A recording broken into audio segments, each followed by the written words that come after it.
अस्सलाम वालेकुम viewers, rich Pakistan का नया एपिसोड लिए मैं हूं आपका मेजबान अब्दुल रहमान। आई डिस्कस करते हैं आज की दो इंटरेस्टिंग न्यूज। तरबेला डैम को मुकम्मल हुए 50 साल हो गए हैं और इन 50 सालों के दौरान इस डैम ने पाकिस्तान को मजमूई तौर पर 406 बिलियन डॉलर्स के फवाद दिए हैं।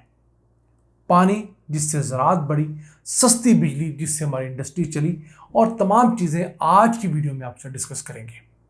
जबकि आज की दूसरी खबर, पंजाब हुकूमत ने सूबे के अंदर महंगाई कंट्रोल करने के लिए एक नया महकमा बनाने का ऐलान किया है। एक अच्छा कदम है क्योंकि हमारे तमाम सूबों के अंदर इवन वफाक में भी महंगाई कंट्रोल करने के लिए कोई अलहदा से ऑटोनमस महकमा नहीं है।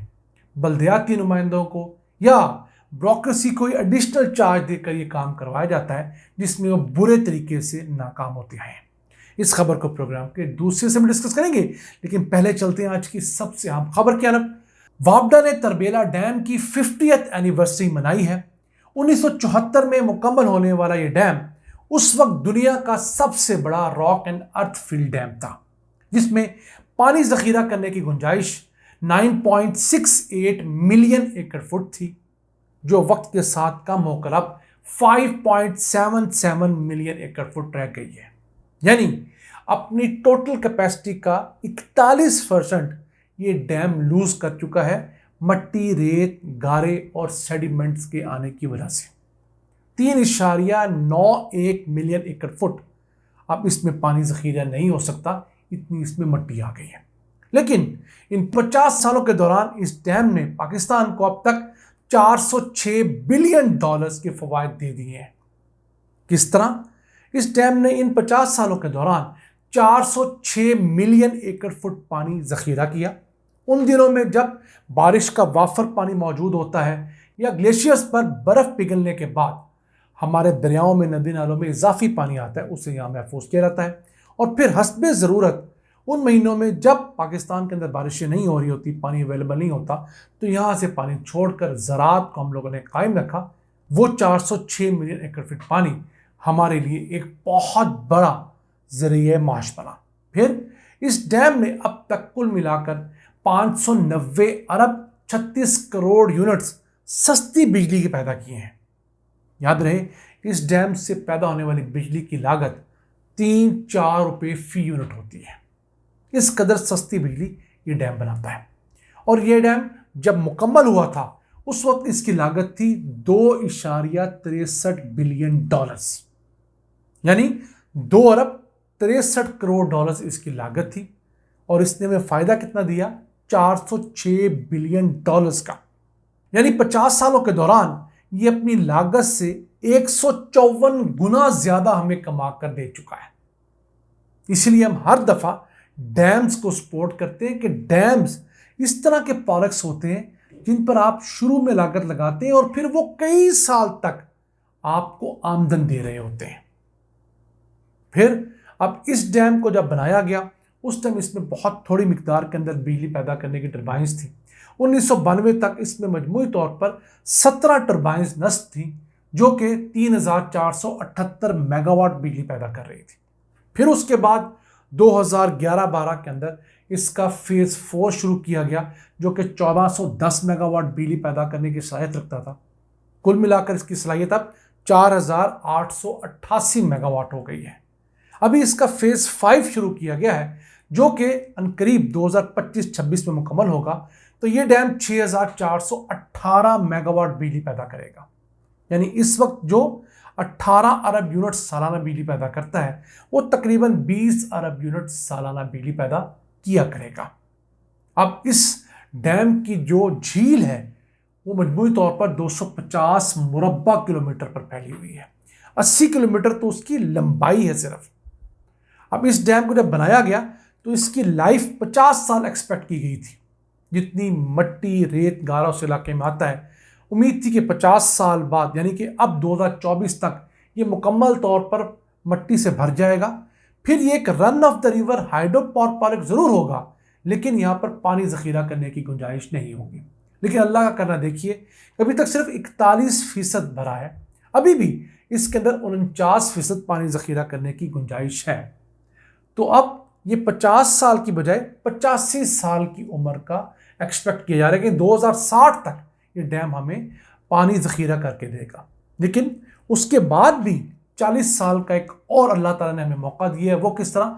भाषा डैम की जो तामीर हमने शुरू की है, जो 2028-29 में मुकम्मल हो जाएगा, तो भाषा डैम की तामीर के बाद तरबेला डैम के अंदर आने वाली 70% मट्टी रेत भाषा डैम ऊपर रोक लेगा। तो जितनी मट्टी रेत अब आ रही है उससे भी कई गुना के 3 टाइम्स कम मट्टी रेत आएगी। तो इसकी उम्र में 30-35 साल मजीद इजाफा होगा। उम्मीद है कि ये जो 21वीं सदी है, ये पूरी की पूरी हमारी नस्ल भी और हमारे बाद वाली कम अज़ कम 2-3 नस्लें इस डैम से इस्तेफादा ज़रूर करती रहेंगी। देखिए अल्लाह ताला हमें कहाँ कहाँ नवाजता है। एक प्रोडक्ट हमने 50 साल के लिए अज्यूम किया, अल्लाह हमें उसे 100 साल तक ले जा रहा है। और अगर हम कुछ बेहतर प्लानिंग करें, जिन इलाकों से पानी आता है तरबेला डैम के लिए, वहाँ पर हम ज़्यादा बड़ी तादाद में दरख्त लगाएं, यकीन कीजिए इसी डैम की उम्र 100 की बजाय 150 साल भी की जा सकती है। आइए चलते हैं आज की दूसरी अहम खबर की तरफ। पंजाब हुकूमत ने ऐलान किया है कि वो सूबे में महंगाई कंट्रोल करने के लिए अलहदा से महकमा बनाने जा रही है। इस सिलसिले में सूबाई असम्बली से एक बाकायदा कानून पास करवाया जाएगा। एक बहुत अच्छा इनिशिएटिव होगा। मैं समझता हूँ कि इस हुकूमत के आने के बाद सबसे बड़ा इक़दाम यही होगा। किस तरह? पाकिस्तान भर के तमाम सूबों और फेडरेशन के अंदर महंगाई कंट्रोल करने के लिए कोई अलहदा से इदारा नहीं है। मुख्तलिफ इदारों का एक जमगठा बनाया जाता है, जिसके अंदर इंडस्ट्री डिपार्टमेंट होता है, महकमा ज़राअत होता है, आपकी ब्यूरोक्रेसी होती है, TMAs होती हैं। ये तमाम के तमाम मिलकर एक मलगूबा बनाते हैं और फिर छापे मार कर छोटे दुकानदारों के ऊपर तो जुर्माने डालते हैं, होल सेलर्स पर या बड़ी मंडियों पर इनका कोई एक्शन नहीं होता। तो जब एक अलहदा महकमा होगा, उसकी बाकायदा फोर्स होगी, उसके बाकायदा कवानीन होंगे, तो यकीन कीजिए पाकिस्तान में महंगाई काफ़ी हद तक कंट्रोल की जा सकती है। वो महंगाई जो दुकानदार खुद करते हैं, मैं उसकी बात कर रहा हूँ। अब लाहौर शहर की बात कर लें। लाहौर शहर के अंदर 1,50,000 दुकानें हैं और उनके लिए प्राइस मजिस्ट्रेट्स कितने हैं? सिर्फ 70। और ये प्राइस मजिस्ट्रेट भी फुल टाइम प्राइस मजिस्ट्रेट नहीं है। इनमें से कोई महकमा माल में नौकरी करता है, कोई महकमा इनहार में नौकरी करता है, कुछ और महकमों के अफसरान हैं, उन्हें एडिशनल ड्यूटियां दी गई हैं प्राइस मजिस्ट्रेट्स की। और वो प्राइस मजिस्ट्रेट करते क्या हैं? अपने एहलकारों के ज़रिए, अपने कार ख़ास के ज़रिए, अपने प्राइवेट बंदों के ज़रिए छापे मरवाते हैं, वहाँ जुर्माने करते हैं, मंथलियाँ कमाते हैं और लाखों करोड़ों रुपया हर साल जो दुकानदार उनसे जेबों में डालते हैं। और दुकानदार जो मंथली इन लोगों को देते हैं, उनसे 3-4 गुना ज़्यादा पैसे मुझसे और आपसे महंगी चीज़ें फ़रोख्त करके कमा लेते हैं।